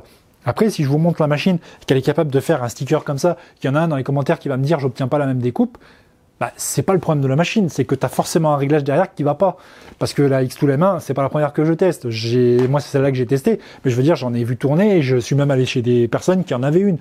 Je les ai vus tourner et toutes les personnes que j'ai vues s'en servir, elles ont fait le job. C'est vraiment, apprenez à vous servir de vos bécanes. Dès le départ, n'allez pas essayer quand vous avez une imprimante 3D, dès le départ, vous n'allez pas construire un bateau. Enfin, je veux dire, à part le Benchy, mais un vrai bateau, je veux dire. Vous allez apprendre à vous servir de l'outil. Il y en a beaucoup, des fois, qui sont pressés dès le départ. Il y en a qui sont pressés dès le départ. Il y en a, ils vont acheter une imprimante 3D. 2 jours plus tard, ils vont me contacter en me disant « Ouais, je voudrais faire de la figurine. » Ouais, mais non. Tu peux le faire. C'est sûr, la machine, s'il y en a qui le font, elle peut le faire. Mais c'est pas ça le problème. C'est que toi, derrière, tu vas devoir apprendre tes réglages. Là, c'est pareil. Vous allez faire de la découpe vinyle. Il va falloir apprendre. Vous allez faire de la gravure laser. Ce qui est bien, c'est que cette machine-là, c'est 2 écoles. Si vous avez jamais fait de laser et jamais fait de découpe vinyle, il va falloir apprendre en 2 temps. Dans un premier temps, vous allez commencer par quelque chose de simple. Le vinyle, je trouve que c'est relativement simple. Le laser, on va être dans une gamme un petit peu plus compliquée. Parce qu'il va y avoir des réglages un peu plus différents. Il va y avoir des matériaux qui vont être différents. Le laser, c'est pareil. Ça peut être dangereux, une lame comme ça. Mais un laser, c'est un outil qui peut prendre feu. qui peuvent faire que le matériau prenne feu également aussi. Ça peut être dangereux, donc c'est pour ça, allez-y en 2 temps quand vous avez ce genre de machine. C'est comme je vous dis, c'est vraiment 2 écoles et ça peut être vraiment pratique parce que quand vous maîtrisez cette bécane-là, vous pouvez vous orienter derrière 2 types de machines différentes. Par exemple, quelqu'un qui apprécie travailler avec Xtool peut partir sur la Xtool D1 Pro, par exemple. Ou alors il y a la F1 maintenant qui est sortie, ou la S1 qui est sortie, ou il y a la P2, même la laser CO2. Bon, c'est différent. Mais par contre, le CO2, c'est complémentaire, c'est un truc encore en plus. C'est pas juste un laser en plus. C'est un autre type de laser qui permet de faire des trucs que ce genre de laser ne peut pas faire. Mais ça, je vous en reparlerai plus tard parce que le CO2, je vais vous en présenter 2 dans pas longtemps. Comme je vous dis, le laser et la découpe vinyle, c'est complémentaire. Et ce genre d'outil, ça peut vous permettre de partir sur 2 orientations différentes. On peut, par exemple, on se dit, on maîtrise le vinyle, maintenant je peux peut-être m'acheter une découpeuse vinyle plus professionnelle, ou plus poussée, ou qui permet de faire des choses encore en plus. Notamment la Cricut Maker que je vais vous présenter dans pas longtemps. Cricut Maker 3, je précise parce que c'est pas la simple, c'est la Maker 3. Qu'est-ce qu'il peut y avoir d'autre? On peut partir sur une autre laser, comme je vous dis, la D1 Pro par exemple, ou sur d'autres marques. Je vous en ai présenté énormément de lasers et j'en ai encore pas mal à vous présenter, qui peuvent être complémentaires. Mais ce genre de petite bécane, franchement, c'est super comme machine. Ça pèse pas très lourd, ça fait 13 kg. 13 kg. Si jamais vous allez sur des stands, des salons, vous faites des bijoux, par exemple, je sais pas, vous avez un stand à faire avec des bijoux. Vous pouvez faire des bijoux sur place. La personne vous demande une gravure avec un prénom, avec peut-être si possible une petite déco vinyle sur le petit porte-clés. Vous amenez ça, l'avantage c'est que c'est fermé, quelqu'un s'il y touche, au moins ça coupe, ça risque rien, c'est fermé, la personne qui est en face, elle peut voir sa petite gravure se faire, elle n'a pas de risque de se cramer les yeux vu que c'est fermé, et en 3-4 minutes, sa gravure, si le prénom il est tout petit sur un porte-clés, c'est fait. La personne repart avec, vous fait un billet et puis c'est fait. Ça, franchement, c'est des petits trucs qui sont vraiment cool. Une D1 ou un truc comme ça, une machine ouverte, c'est un peu plus dangereux. Vous n'allez pas la mettre sur un salon avec le mec qui n'a pas de lunettes en face. Là, vous avez une machine qui est fermée. Au pire, vous faites une petite pancarte ici, ne pas toucher. Voilà, bon après, si vous mettez ne pas toucher, les gens vont toucher parce que les gens sont un peu... Voilà, quoi. Mais ce que je veux dire, c'est que c'est vraiment pratique, cette petite machine-là. Donc, je parle beaucoup, mais c'était pour vous faire une petite... franchement, une présentation. Je vais vous faire des gros plans. De toute façon, pour moi, la Xtool M1, c'est une excellente machine qui fait vraiment le taf et je m'en sers énormément aujourd'hui. C'est le genre de machine, quand vous l'avez, si vous êtes créatif et que vous utilisez beaucoup, ce que je vous disais, les autres types de machines, ça vous permet d'ajouter des petites choses en plus dans vos créations. Et sincèrement, j'aime bien. J'aime bien. Franchement, c'est pas que pour les femmes. Ça, c'est un truc qui revient souvent, c'est que depuis que je fais de la Cricut, il y en a beaucoup certains qui m'ont dit « t'as changé de bord ou quoi ?» J'ai rien contre... j'ai aucune polémique à faire sur ça, mais sincèrement, les machines de découpe vinyle, c'est pas que pour les femmes. Les hommes aussi peuvent s'en servir, et il y a énormément de possibilités de création qu'on ne pense pas souvent. Ce genre de machine peut vous servir à faire du pochoir. Il y a des vinyles qui existent, c'est du vinyle repositionnable qui permet de créer des pochoirs. Si vous faites de la peinture, à l'aérographe par exemple, vous pouvez créer des pochoirs avec ce genre de choses. À la découpe, à la lame, vous n'êtes pas obligé de partir sur du laser. Vous découpez à la lame, vous pouvez créer des pochoirs pour faire des peintures, pour se faire du sticker sur des projets. Des stickers moto, ça marche. Stickers permanents sur des motos, ça tient. Et je vous garantis que ça tient très bien. Sur la voiture, les stickers permanents que j'ai mis, il y en a, j'ai fait à la Cricut, ça fait 1 an qu'ils sont sur la voiture. Les stickers, je les ai passés au Karcher, ça n'a pas bougé. Donc, il y en a certains qui vont dire permanent, c'est pas permanent. Je vous garantis que le permanent tient très très bien. Quand c'est du bon permanent. Après, il y a des vinyles Oraka ou d'autres marques qui sont très efficaces aussi également, qui collent très très bien. Et sincèrement, je vous dis beaucoup sincèrement, mais c'est des trucs qui vous permettent de faire beaucoup de choses. Vous pouvez personnaliser tout ce que vous voulez dans la maison. Vous pouvez personnaliser des bocaux, vous pouvez personnaliser des boîtes pour des anniversaires, faire des cartes de vœux, vous pouvez faire énormément de trucs. En plus, avec les périodes des fêtes qui arrivent là dans pas longtemps, vous pouvez faire même des décorations de Noël, des boules de Noël, vous pouvez les décorer, vous pouvez mettre des prénoms dessus par exemple. Vous pouvez même décorer les cadeaux de Noël. Quand vous allez faire les emballages, vous pouvez mettre des prénoms sur les cadeaux, carrément faire des petits paquets cadeaux, des petits machins. Il y a une possibilité de création qui est immense sur ce genre de machine. En plus, celle-ci qui a la caméra, pour faire des dessous de plats, des dessous de table que je fais beaucoup, là, des dessous de verre. Ce qui est bien, c'est que celle-ci, par exemple, on va mettre les 4 dessous de verre en même temps sur le logiciel, on va avoir un positionnement automatique qui va détecter les objets, il va positionner automatiquement les images sur les objets. Et ça, c'est franchement pratique, c'est que ça vous évite de devoir le mettre à la main. Et on peut faire les 4 dessous de verre en même temps, quoi. C'est pratique. Ça évite d'avoir des gabarits à faire, par exemple, sur des machines que j'utilise, des machines standards. Je suis obligé de créer des gabarits des fois, parce que j'ai pas de caméra. Après, j'en ai quand même une à vous présenter. Je dis ça comme ça, mais il existe des caméras qu'on peut rajouter après sur les lasers. Notamment la caméra de chez Mintion. Je vais vous la présenter plus tard sur le prochain laser que je vous présente. Voilà. Mais là, on a tout intégré. On a tout intégré. La caméra intégrée, l'extraction d'air, on a même un petit pointeur laser. Alors, le pointeur laser, par contre, moi, il me sert à rien du tout. Franchement, ça vous positionne le centre, en fait, de la surface de travail. Vous êtes au centre. Voilà. C'est tout ce que ça vous dit. Mais voilà. Point négatif. Est-ce qu'il y en a? J'en ai un tout petit. C'est pas vraiment un point négatif en lui-même, même si ça peut en être un. La machine, quand elle est allumée, elle a un petit bruit de ventilation. C'est le ventilateur qui refroidit la carte mère à l'intérieur. Il fait quand même un petit bruit. J'avais une machine, une imprimante 3D qui avait le ventilateur qui faisait le même bruit. On peut le remplacer par la suite si on veut la dépouiller, mais moi franchement je vous dis, le bouton se situe à l'arrière quand vous avez fini votre job, vous appuyez dessus si le ventilateur vous énerve. Mais sincèrement, il fait pas énormément de bruit non plus. Un autre petit point négatif que je vais avoir à redire, c'est que j'aime bien travailler une fois que j'ai découpé ma surface de travail.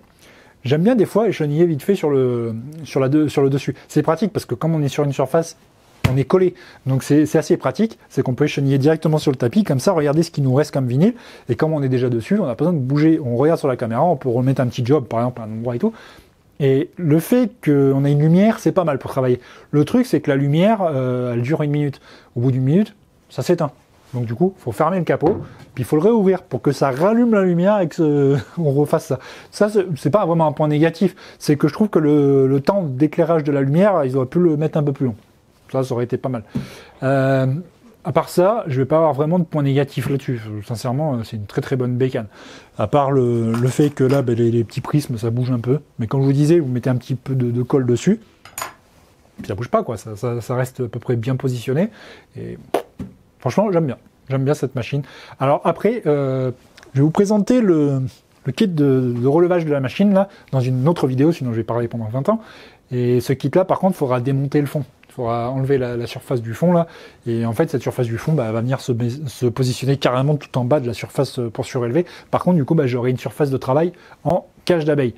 Par contre la plaque qui est ici, si on surélève, faut la mettre de côté quand même, parce que si on veut refaire du vinyle, à partir du moment où on va surélever la bécane on va se dire dans la tête c'est vraiment là orienté laser. Donc ça ne sera pas orienté vinyle. Il faudra quand même remettre la plaque de temps en temps si on veut refaire du vinyle. C'est pour ça, par contre, c'est quelque chose qui est assez chiant. Désolé du mot, mais si vous faites le kit de surélevage, là, il faudra vraiment choisir ce que vous voulez faire le plus souvent. C'est pour ça que je vous dis, ça peut être bien d'avoir un laser en plus à côté. Voilà. Donc là, on va partir sur la partie logiciel. Allez, on se retrouve pour la partie logiciel. Alors ici, ça va pas être un tutoriel complet du logiciel Creative Space, puisqu'au final, je vais vous faire une vidéo complète sur le logiciel, qui va prendre quand même une petite heure, je pense, mais ça sera vraiment une vidéo détaillée, complète, sur toutes les options possibles du logiciel, les actions qu'on va faire dessus. Je l'utiliserai avec 2 machines en même temps. Je travaillerai sur la Xtool D1 en même temps et la M1. Comme ça, vous verrez la possibilité de travail qu'on peut faire avec l'une et avec l'autre, qui aura des options peut-être différentes sur la M1 qu'on n'aura pas sur la D1. Ça vous fera vraiment un tutoriel complet et je pense que ça pourra vous servir. Ici, ça va vraiment être la partie mettre en route la Xtool M1 et partir sur un job en fait. Donc ici, je vais vous mettre ce lien directement dans la description, un support Xtool, ça vous évitera de chercher sur leur site qui est assez mal orienté, je trouve. Par contre, c'est qu'une fois qu'on est sur le site de Xtool, en fait, il va falloir chercher un petit moment. Alors ici, c'est Ankersmith. Pourquoi? Parce que je voulais vous afficher un petit truc également. Je voulais vous montrer si vous cherchez les tapis de coupe.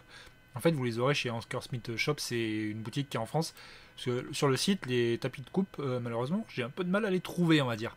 Donc si vous en cherchez d'avance, ici vous en avez, hein, directement sur Xtool, ici, vous avez le bleu et le rose. Et d'après ce que je vois, c'est un paquet de 2. Donc franchement, pour 19 €, ça vous fait 2 tapis, vous en prenez un pack à 20 balles, là, et puis vous avez des... Par contre, vous voyez que c'est en rupture de stock, malheureusement. C'est soit en rupture de stock, soit, je sais pas, ils sont peut-être en train de se réapprovisionner. Les roses, ils sont en stock ici, par contre, vous voyez. Donc du coup, on revient sur nos moutons. Ici, Xtool Support Center. Donc du coup, ici, quand vous arriverez, vous aurez ici More Support et vous pourrez aller directement dans Download.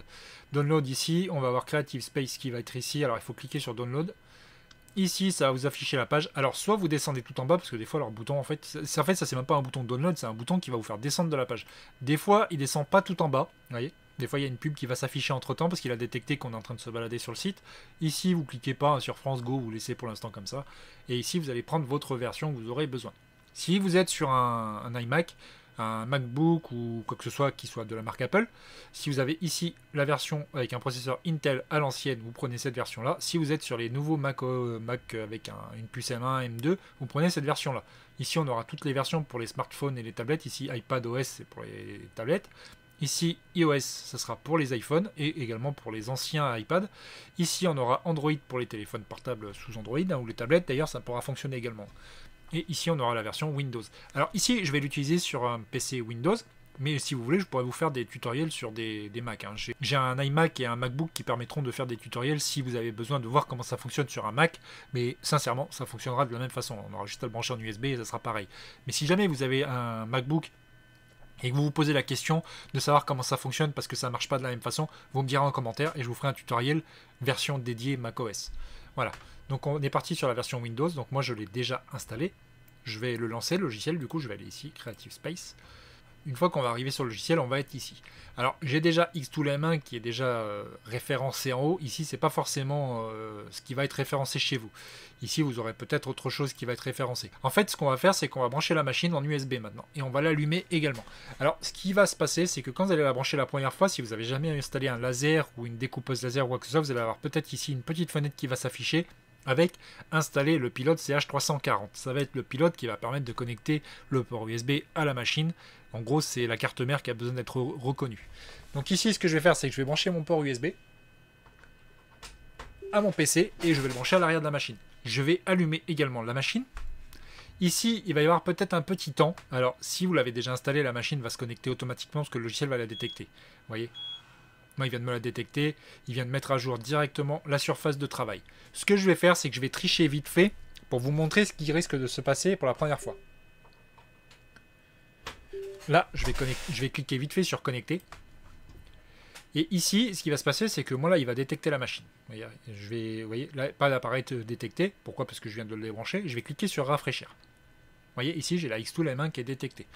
On a plusieurs possibilités de connexion. Sur la Xtool M1, on n'en a que deux, USB ou Wi-Fi. Sur Wi-Fi, la première fois, la machine n'apparaîtra pas ici. Pourquoi? Parce qu'il va falloir le régler. Donc du coup, ce qu'on va faire, c'est qu'on va aller dans USB. On va attendre que ça se raffiche. On va cliquer sur Xtool M1. Vous voyez, là, elle va s'actualiser. Elle détecte automatiquement la caméra et elle nous affiche la surface de travail. Là, si je mets ma main et que je remets rafraîchir, alors ça, par contre, c'est une chose qu'il faut faire régulièrement, c'est qu'il faut cliquer sur rafraîchir à chaque fois qu'on fait une mise à jour sur le plateau. C'est pas on va dire, c'est pas en temps direct. Voilà. Donc du coup, ce qu'on va faire, c'est qu'on va cliquer ici sur le petit logo ici, en forme d'hexagone. On va arriver ici sur les informations générales de la machine. Ici, on peut renommer la bécane. Hein, si jamais vous en avez plusieurs, vous pouvez l'appeler M1 numéro 1, numéro 2, numéro 3. Et en fait, en gros, après, elles vont être reconnues en fonction du numéro de série de la bécane. Ici, on voit qu'on a le modèle de laser qui est 1 10 watts. Ici, on va avoir le numéro de série, comme je vous ai dit, les versions du plugin. Alors ici, vous pouvez cliquer sur info et aller sur le site si vous voulez vérifier à quoi ça correspond. Ici, version du programme, ça va être le firmware de la machine. Donc ici, quand vous allez la recevoir, la machine, si c'est un ancien modèle ou que c'est un modèle qui est un peu plus vieux dans les stocks, il sera possible que la machine vous propose de faire une mise à jour. Ça peut arriver que la machine soit reconnue directement en USB et vous dise il y a une mise à jour disponible. Sinon, vous faites la vérification ici vous-même à la main. Ici, réglage Wi-Fi. Vous voyez que j'ai déjà une adresse IP qui est reconnue. Alors ici, on va aller dans réglage. Et ici, on va taper... Ici, on va attendre que le logiciel se rafraîchisse. Vous voyez, ici, moi, il a détecté mon Wi-Fi, Starlink. Ici, je vais taper mon mot de passe. Je tape mon mot de passe, je mets suivant. Là, la machine va se connecter au Wi-Fi. Alors, il va falloir attendre un petit peu, le temps que ça génère. Vous voyez, ici, ça a déjà été paramétré, parce que moi, je l'ai déjà fait. Configuration du Wi-Fi complète. Ici, il vous propose de déconnecter le câble USB et de travailler uniquement en Wi-Fi. Vous n'êtes pas obligé de le faire. Hein. Si vous voulez continuer à travailler en mode câblé, vous avez juste à cliquer sur terminer. Mais au moins, vous saurez que votre Wi-Fi, vous voyez, ici, est paramétré. Alors, information sur le travail, c'est le temps d'utilisation de la machine. Alors ici, on peut voir que la machine a travaillé 2 heures. Que le temps d'opération, en fait, c'est en gros, c'est combien de découpes que j'ai fait sur cette machine. Du coup, on peut voir qu'ici, j'en ai fait 41. Temps de pause, 34 heures. C'est le temps que la machine est restée allumée sans que je m'en serve, en fait. C'est ça, le temps de pause. Ici, exporter, en fait, connexion de travail, c'est en gros si vous voulez exporter ces informations-là. Paramètres ici, vous n'avez pas grand-chose à toucher, à part si vous voulez recalibrer des choses. Pression de coupe pour la tête de découpe. Et franchement, tout ça, j'ai pas eu besoin d'y toucher. C'est si jamais un jour vous avez un souci et que vous vous rendez compte qu'il n'y a pas assez de force dans la lame ou quoi que ce soit. Mais sincèrement, ici, vous n'avez pas besoin d'y toucher. Paramètres du travail en cours. Alors, régler la brillance de la luminosité, ça va être ici, hein, la luminosité de la caméra.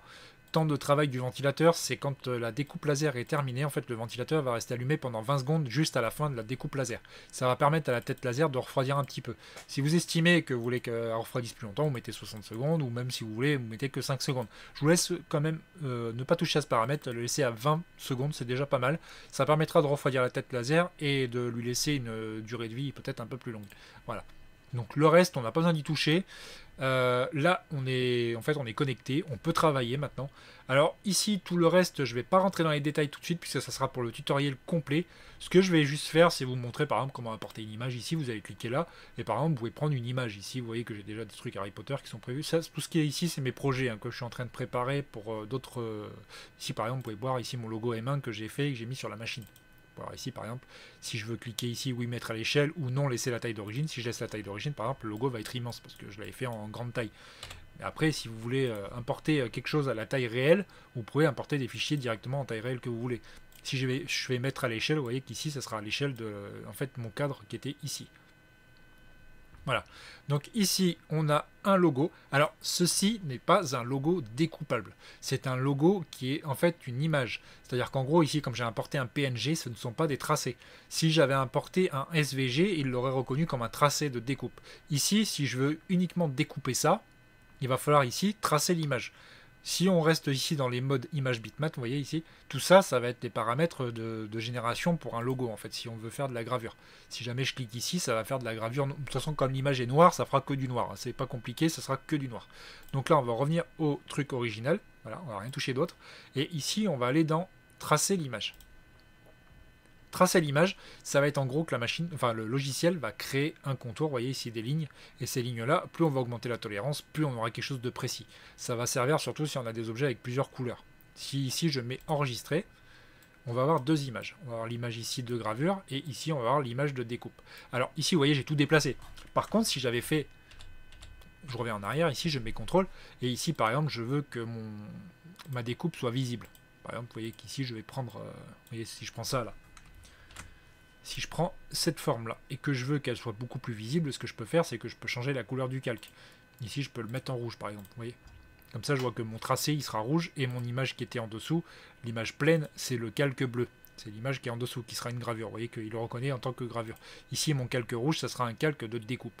Alors ici, ce qui va se passer, c'est que, par exemple, là, si je génère ça, il va me découper le logo, et il va me faire une gravure noire de l'image noire en fait, c'est-à-dire qu'en fait en deux temps on peut faire deux choses.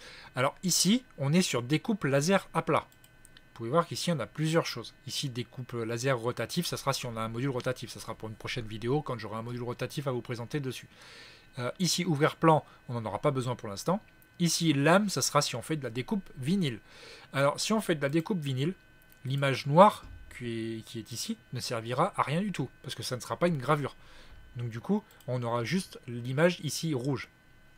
Donc là, ce qu'il faudra faire, c'est que si on clique ici, image, vous voyez, le traitement n'est pas pris en charge pour l'instant. Tout simplement parce qu'on est sur une gravure laser et pas une gravure de découpe. Donc ici, on va revenir sur le 2. Ici, on est en rouge. Ici, on peut cliquer sur sortie ou ignorer. Si on est sur sortie, ce seront des projets qui vont être faits. Si jamais, par exemple, j'en mets un ici, j'en prends un deuxième que je copie-colle ici. Je vais virer ça pour l'instant, ça ne servira pas. Si je prends ces deux-là, bon là, je ne vais pas les redimensionner tout de suite, je vais les positionner comme ça. Ici, par exemple, si je clique sur celui-ci que je fais sortie, et si je clique sur celui-ci que je fais ignorer, la machine va faire que celui-ci. Elle ne va pas faire celui-ci. Je peux le garder pour plus tard. Par contre, si je coche bien sortie sur celui-ci et sur celui-ci, là, la machine va découper les deux projets. On est d'accord. Ici, matériaux définis. Alors là, ça va dépendre de ce qu'on va mettre. Ici, on voit qu'on est sur le fond noir. Si je veux faire une découpe vinyle, il va falloir mettre un tapis de découpe. Si je mets un tapis de découpe, c'est ce que je vais faire maintenant. Donc là, vous pouvez voir que j'ai positionné le tapis de découpe. On a des petits guides sur le côté qui vont nous permettre de le positionner correctement. Une fois que ça c'est fait, on va faire rafraîchir sur le logiciel. Alors je vais enlever la fenêtre de la caméra. Je vais faire rafraîchir ici. Voilà. On a ici le visu de la partie tapis de découpe. Ici, je n'ai pas mis de vinyle hein, pour la démo, je ne l'ai pas mis pour l'instant. Ce que je vais faire, c'est que par exemple ici, je vais prendre mon objet ici, je vais le positionner là. Et là, si jamais je positionne un objet ici et que je mets un tapis de... Enfin, je sais pas, je vais mettre un vinyle. Par exemple, on va mettre un vinyle à l'instant. Là, je viens de positionner un vinyle de préparation. Enfin, je viens de positionner un vinyle prêt à être découpé. Vous voyez qu'ici, j'ai mon logo. Et ici, en fait, on peut voir que là, c'était l'ancien que j'avais fait. J'avais fait un petit comme ça. Et là, on peut voir que les détails me plaisaient pas vraiment. Parce qu'en fait, ce qui s'est passé, c'est que la simplicité de génération des lignes de coupe, elle était vraiment, on va dire, aléatoire sur leur logiciel. Je l'avais refait en partant directement d'un SVG généré sur Inkscape. Et au final, j'avais quelque chose de beaucoup plus propre. Donc là, ce que je fais, c'est par exemple, si ici, je veux redimensionner pour travailler directement ici, vous voyez que là, si je travaille là, j'aurai ma découpe qui sera faite ici. Donc là, ce qu'on va faire, c'est qu'on va aller dans matériaux prédéfinis. Et ici, ce que je fais, c'est qu'en fait, j'utilise le fichier ici, polyuréthane, ici, EPU, HTV, vinyle. En fait, je me rends compte que ce fichier, enfin, ce paramètre de découpe fonctionne très bien. Donc là, ce qu'on va faire, c'est qu'on a juste à cliquer dessus. Maintenant qu'on clique dessus, on va ici pouvoir régler des choses. Ici, prise d'origine. Ici, on peut laisser pression de coupe par défaut, 90, vitesse 80 mm par seconde, nombre de passes, 1. Alors, franchement, pour une découpe sur du vinyle, le nombre de passes, 1, c'est largement suffisant. Si jamais vous voyez que c'est pas passé à travers sur du simili-cuir, vous pourrez rajouter ici des passes. Soit vous rajoutez des passes, soit vous augmentez la pression de coupe, et vous regardez en fait en fonction de ce que vous allez générer comme découpe. Ça sera vraiment à vous de vous faire des petits réglages. Et après ici, par exemple, quand vous allez modifier quelque chose, si par exemple ici je fais un réglage, par exemple ici réglage manuel que je vais mettre 150, ici je pourrais l'enregistrer et je pourrais l'appeler par exemple, je sais pas moi, découpe, je vais l'appeler découpe X, par exemple, on va l'appeler comme ça. Ici découpe X, j'aurai mon paramètre qui sera ici. Je peux en enregistrer autant que je veux en fonction de ce que je vais modifier. Si je fais un paramètre ici 108 et que je l'appelle découpe Y, voilà, je vais l'appeler comme ça, découpe Y, et ici vous aurez toute votre liste. Vous pouvez l'appeler cuir, je sais pas moi, autocollant, sticker. Ça sera vraiment à vous de voir en fonction de ce que vous allez travailler. En gros, on aura toute notre liste de découpe ici. Réglage manuel, je vais le remettre à 90 ici. Parce qu'au final, le réglage de base pour ce que je vais faire ici, il fonctionne très bien. Là, ce qu'on va faire, c'est qu'on va mettre traité. Alors, à partir du moment où on va cliquer sur traité. Alors, encadrement, la machine va nous générer un encadrement. Une position dans l'espace, elle va nous montrer un rectangle en quel endroit va se trouver notre job, sans découper. Ici, quand on va cliquer sur traité, la machine le logiciel va envoyer à la machine les informations. Ici, il va nous montrer déjà ce qu'il va faire. Alors, prenez pas peur, si vous voyez des petites décroches comme ça, en fait, ces petites décroches, je pense que c'est comme ça qu'ils ont généré ça, mais en fait, à ces endroits-là, c'est juste les moments où la lame va se lever. Ici, la lame va se lever ici. En fait, ce qui va se passer, c'est que la lame va faire ça, elle va se lever ici, elle va faire ça, ça, ça, ça, ça, et là, va se lever. Et en fait, à chaque endroit où il y a des espèces de petites décroches, là, c'est les endroits où la lame va se lever. Alors, ça fait des formes bizarres. Et sincèrement, quand j'ai vu ça, je me suis dit, putain, j'espère que ça va pas faire ça. Au final, non, la découpe se passe très bien. Donc là, je vais cliquer sur démarrer. À partir du moment où je vais cliquer sur démarrer, je vais devoir aller à la machine. Ici, vous voyez qu'il y en a le petit bouton. Là, je vais vous remettre la caméra. Et là, je vais appuyer sur le bouton.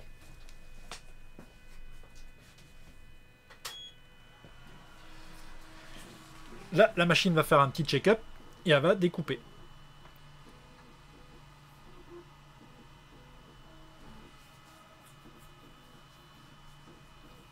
Alors par contre, ça va assez vite. 80 mm par seconde, c'est quand même assez rapide.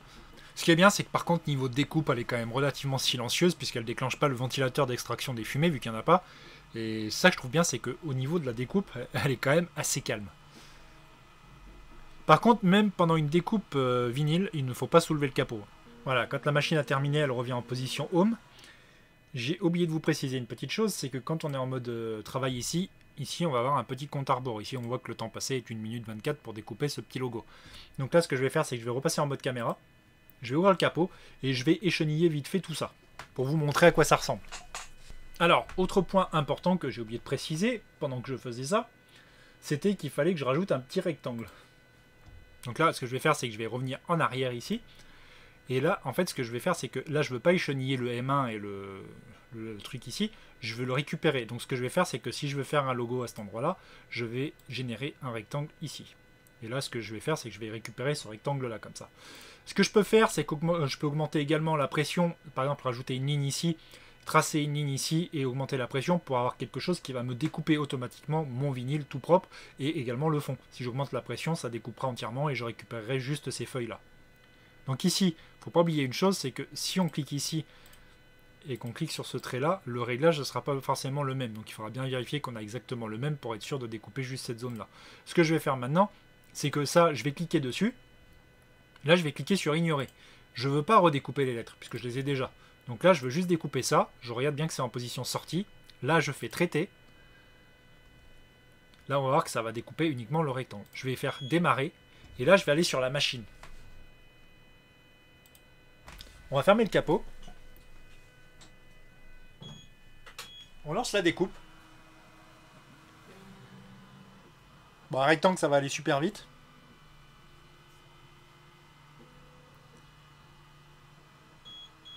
Voilà, le rectangle vient de se terminer.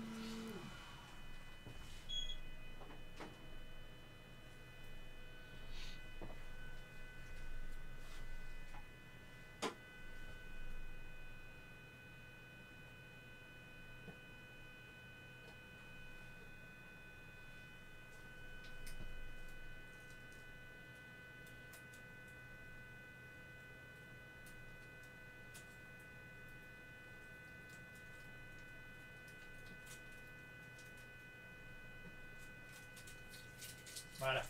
Donc après, si on veut écheniller les petites positions dans les lettres, à le A, là, ici, on peut enlever tout ça ici. Et c'est vraiment pour la vidéo, je vous montre vite fait. Donc comme je vous disais dans la vidéo, un échenillère, c'est ça.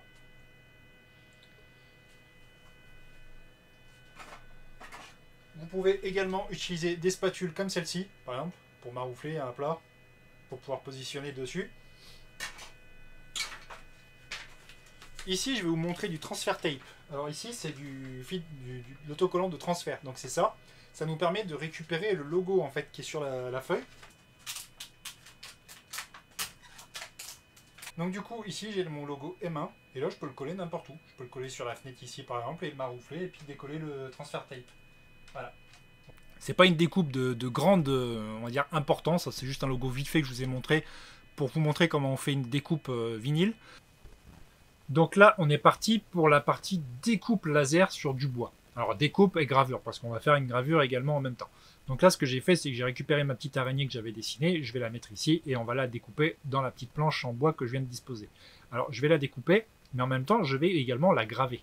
Vous allez voir comment on va faire. On va faire un travail en deux temps. Donc du coup, ce que je vais faire, c'est que je vais la copier et je vais la recoller également.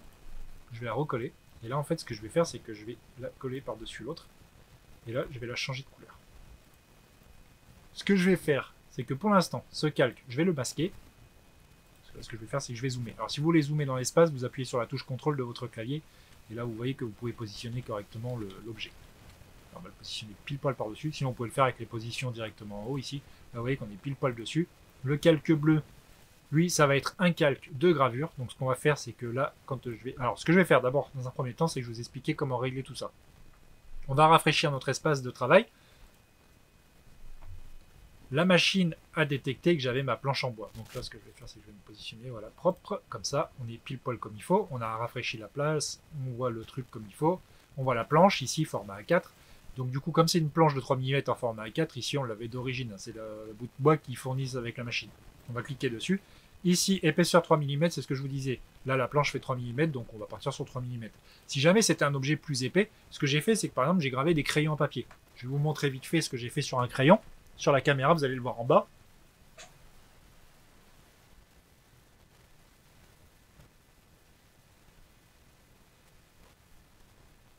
Voilà, vous voyez que j'ai fait un marquage, je suis un crayon. Ça peut être sympa pour personnaliser des objets.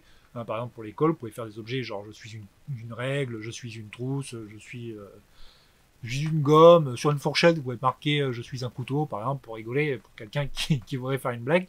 Voilà, ça pourrait être sympa. Donc ici, on est sur 3 mm. Ici, hauteur relevée. Alors, j'ai mis non, parce que j'ai pas mis les prismes. Si j'avais mis les prismes, vous voyez que ça décale la surface de travail. La caméra recule, puisqu'en fait, elle croit qu'il y a une épaisseur. Donc là, elle partirait du principe qu'il y a l'épaisseur plus les 3 mm. Donc du coup, si jamais vous oubliez de décocher ça et que vous ne les avez pas mis, vous mettez votre objet ici, il ne sera pas réellement ici, en fait. Ça va vous faire un décalage. C'est pour ça que évitez de recalibrer la position si jamais vous avez oublié de décocher quelque chose, parce que vous avez complètement faussé vos réglages. Donc ici, on n'a pas de prisme, donc on met non.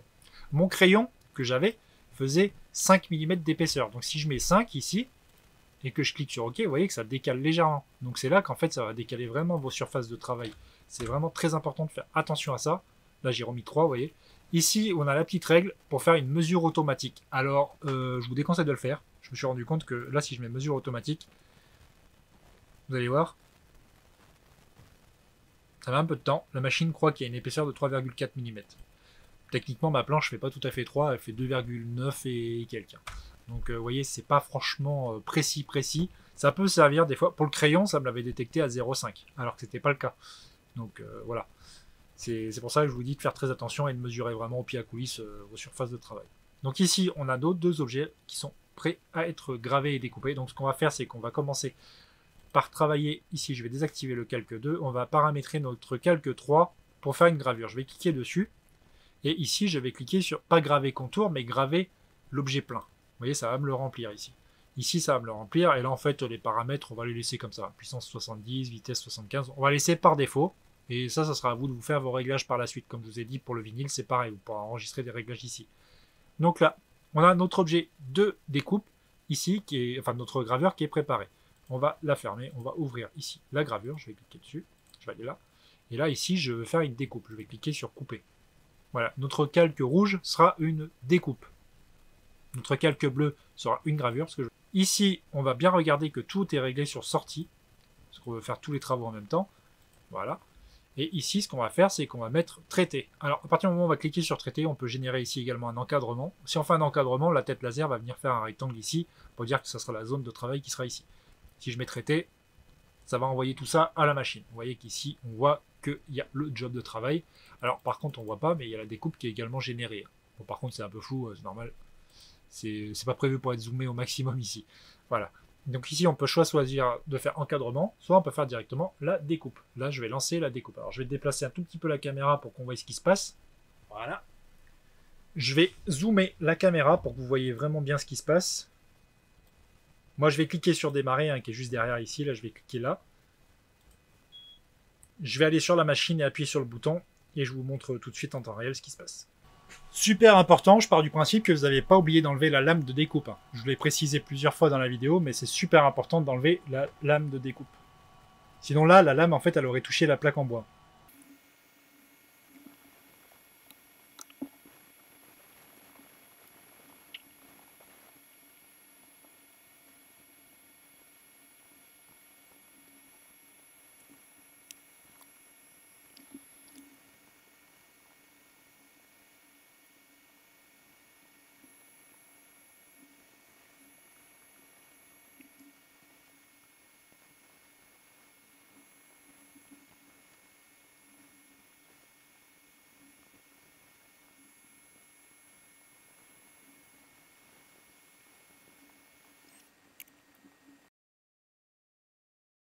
Voilà, comme vous avez pu voir, la petite araignée, c'est très bien coupé, c'est très bien gravé également. Alors, c'est pas très sombre, hein, c'est du peuplier, donc le peuplier, ça se grave. En fait, on va dire qu'il faut faire plusieurs passes si on veut avoir quelque chose de noirci, hein, mais sinon, ça reste quand même relativement propre. Ça a mis, en gros, 10 minutes, vous voyez, pour faire une découpe plus une gravure, ce qui n'est pas mal. Alors, ce qu'on aurait pu faire, c'est par exemple faire l'araignée en vinyle, et puis la coller par-dessus directement le bout de bois, et la découper directement au laser. Voilà, j'aurais pu faire rafraîchir, mais vu que j'ai tout enlevé, ça va être complètement faussé. Vous voyez, c'est complètement à l'arrache. Mais en gros, l'araignée, elle aurait été à cet endroit-là, quoi, sur la planche. Mais sincèrement, le positionnement, c'est vraiment efficace. C'est vraiment très efficace. Et ça me sert énormément. Vous pouvez voir que là, la précision entre la gravure et la découpe, ça a été nickel, quoi. C'est vraiment passé correctement, quoi. Moi, franchement, je vous reprends pour la conclusion, mais là, on a fait quasiment le tour de tout ce qu'il y avait à faire. Après, si vous avez des questions plus abouties ou plus poussées sur les réglages, de toute façon, je vous ai dit, vous aurez la vidéo complète de Xtool Creative Space. Voilà, j'espère qu'avec ça, ça vous permettra déjà de commencer à travailler avec votre Xtool M1. Également, une chose que j'aborderai dans la vidéo complète, ça sera ici imprimer et couper. Ça sera pour faire justement ce que je vous avais dit, qu'on imprimera une feuille. Hein, on pourra imprimer directement des stickers et on les fera dans la vidéo complète. Ça sera pour le tutoriel complet de Xtool Creative Space. Voilà, je vous retrouve pour la conclusion. Voilà, donc je vous ai fait la partie logicielle vite fait pour vous montrer comment se configure la machine, comment débuter un petit job.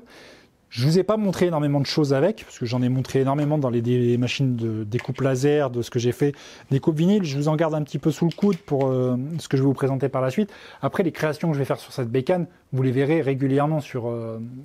que ce soit sur TikTok ou même sur Instagram. Sur Instagram, c'est toujours neoprod-FX. J'ai beaucoup de projets à faire par la suite. Cette machine-là, je vais la garder. De toute façon, c'est une machine que je ne vais pas revendre, celle-ci, parce qu'elle est vraiment efficace. Et c'est un outil que je me sers énormément. Oui, j'en ai beaucoup de lasers que j'ai vendus, parce que bah, voilà, ça prend trop de place. Parce que je me retrouve avec 15 lasers dans l'atelier, ça sert à rien. Mais il y a des machines que j'affectionne énormément et que j'ai envie de vraiment garder, parce que ben, ça, c'est un outil. Pour moi, c'est un outil qui va me servir, qui me sert et qui me servira.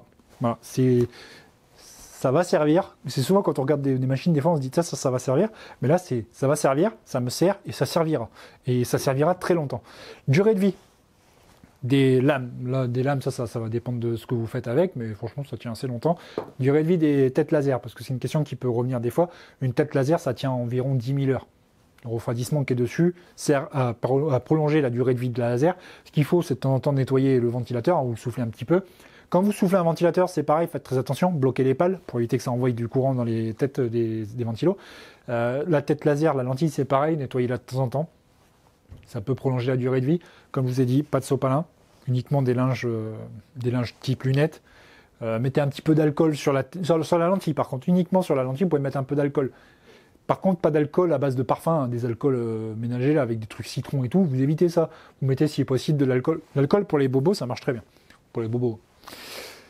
Le plexi au-dessus, pas d'alcool dessus, uniquement un chiffon sec. C'est un chiffon sec hein, dessus, mais un chiffon microfibre hein, si possible, ou un truc à lunettes. Pas de chiffon pour faire la vaisselle, là, non, ça raye. Sopalin, c'est mort. Voilà. Si vous prolongez la durée de vie de votre machine, que vous mettez le graissage de temps en temps, pareil, les tiges, petit coup de graissage, ça prolongera la durée de vie. Une machine comme ça peut vous durer facilement 5 années, voire peut-être plus longtemps. Ça dépend quand vous allez travailler avec. Mais 5 ans, déjà, ce sera pas mal. Les courroies, c'est possible que dans le temps, ça s'use, quoi. Après, niveau garantie, on est sur une garantie de 2 ans, c'est obligatoire. C'est 2 ans de constructeur. Sincèrement, vous allez sur le site de Xtool, vous la commandez. C'est Entrepôt Europe, hein, je vous mettrai, de toute façon, je vous ai dit le lien dans la description. Ça arrive dans la semaine, quoi. Vous la commandez le lundi, vous l'avez le vendredi, normalement, à peu près. C'est DHL qui va livrer. Alors, DHL, ce qu'ils font énormément en ce moment, c'est que DHL, ils vous font des étiquettes DHL Packet. DHL Packet, vous voyez ça en Allemagne. DHL Packet, vous êtes sûr que c'est la Poste qui vous le livre. Ce qui se passe, c'est que des fois, la Poste suit plus ou moins bien. Des fois, vous recevez un mail pour vous dire votre colis a été pris en charge par la Poste. Des fois, vous recevez que dalle et en fait, le lendemain, vous avez la Poste qui a un colis pour vous. C'est pour ça, si vous vous inquiétez pas, des fois, si vous voyez que sur DHL, ça ne suit pas correctement, c'est que c'est la Poste qui a pris en charge. Et ça marche sur beaucoup de livraisons aujourd'hui.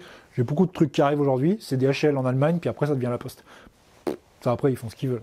C'est du moment que ça arrive, moi, et que ça arrive en bon état, là, j'ai eu de la chance. On a un double carton, en fait. On a un gros carton marron, et on a le carton de la machine qui est dedans le carton marron. Bon, ça fait 2 cartons, mais bon.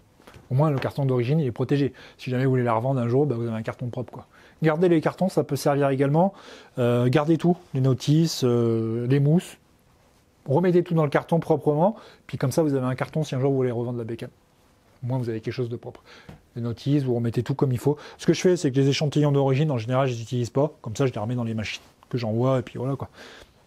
Les tapis, allez sur le site de Xtool. Vous pouvez en acheter d'avance. Je vous conseille surtout de prendre beaucoup de bleu. Le fabrique, on l'utilisera peut-être moins. Après, ça dépend ce que vous allez faire. Si vous allez faire du simili-cuir, vous l'utiliserez plus. Donc, vous prendrez plus de bleu. Enfin, de rose. Ça, c'est à vous de voir après en fonction de ça. Les vinyles, comme je vous ai dit, les vinyles de chez Cricut fonctionnent. Les vinyles de chez Silhouette fonctionnent. Après, vous pouvez trouver des vinyles sur différents sites, hein, même sur AliExpress. Vous pouvez prendre des vinyles. Après, c'est vraiment à vous de vous faire votre idée. Thermocollant, ça marche. Vinyle sticker, ça marche. Vinyle autocollant, on peut faire du sticker, ça marche aussi. Vinyle imprimable. Vous pouvez mettre un truc que j'ai oublié d'aborder. Si vous faites de l'holographique, si par exemple vous faites, il y a des personnes qui vont reconnaître, si des personnes suivent cette vidéo, quand vous faites du sticker, on va poser un laminat par-dessus, un laminat qui peut être holographique, qui peut avoir des espèces de formes ou des reflets. Par exemple, je sais pas, comme sur des cartes Pokémon, par exemple, vous savez, il y a des reflets. Ça peut être très utile d'avoir la caméra, parce qu'en fait, contrairement à un capteur, comme sur une Cricut ou autre chose, qui ne reconnaît pas forcément des fois bien une surface brillante, là, l'avantage, c'est que c'est des petites croix, et les petites croix, en fait, la machine les voit. Même quelque chose de brillant, la caméra les voit. Et du coup, ça permet que même si on a un laminat par-dessus, elle est capable de faire du sticker. Voilà. Donc, c'était Christophe pour ma vidéo de présentation sur la Xtool M1. Je vous en referai d'autres. Il y aura la vidéo complète sur Xtool Creative Space, le logiciel d'utilisation des machines Xtool. Je vous avais dit que je le ferai. J'attendais d'avoir cette machine-là pour vous le présenter. J'aurai peut-être la CO2 de chez Xtool, donc je vous en dis pas plus. Mais du coup, le logiciel, je vais énormément m'en servir. Et au final, j'ai apprécié, je m'en sers maintenant et il sait lire les SVG, c'est gratuit. C'est pas comme Lightburn où on doit prendre une licence. Lightburn, vous l'utilisez pas avec ça. C'est pareil, je l'utilise sur votre laser, mais sur ça, vous l'utilisez pas. Au final, même la Xtool D1 Pro, j'utilise pas Lightburn dessus, j'utilise uniquement le logiciel de chez Xtool. C'est bien, on a un écosystème, même si c'est assez limité pour l'instant, leur écosystème évolue avec le temps. On a un système de cloud, par exemple, sur leur logiciel. Le système de cloud, il est pour l'instant limité à 10 emplacements. Vous pouvez mettre 10 fichiers dessus, mais par la suite, ça va s'augmenter. C'est que là, je pense qu'ils doivent pas avoir des gros serveurs pour stocker des fichiers de toute la planète. Donc ça, après, ça sera peut-être à eux d'acheter des serveurs. Je sais pas comment ça se passera, mais bon. Je sais que ça évoluera. Xtool, je sais que c'est une marque de confiance qui ont... Moi, je les suis depuis le départ. Je me souviens quand c'était MakeBlock, et MakeBlock, au début, c'était juste des petits robots éducatifs. C'était un truc qu'ils appelaient Steam à l'époque, c'est un truc éducatif dans leur pays là-bas. Et c'était des trucs qui étaient basés pour tout ce qui était apprentissage dans des écoles, des trucs comme ça, pour les enfants, pour apprendre. Et leurs petits robots, c'est pareil, c'était quelque chose qui est... Au début, c'était pas très évolué, mais maintenant, ils commencent à avoir quelque chose de pas mal. Et quand on voit ce qu'ils font maintenant, que ce soit les CO2, les lasers, la S1 qui est sortie il y a pas longtemps, là, elle est monstrueuse, c'est pareil, elle a une tête de 40 watts dessus.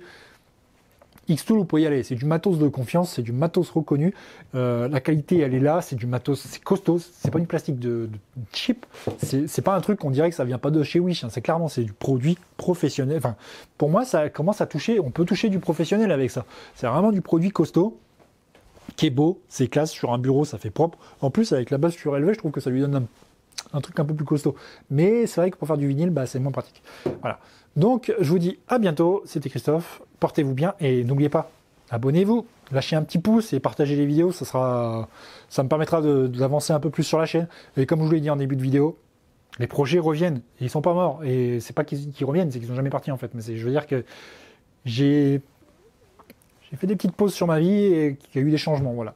Donc, je vous dis à bientôt et merci à tous. Ciao.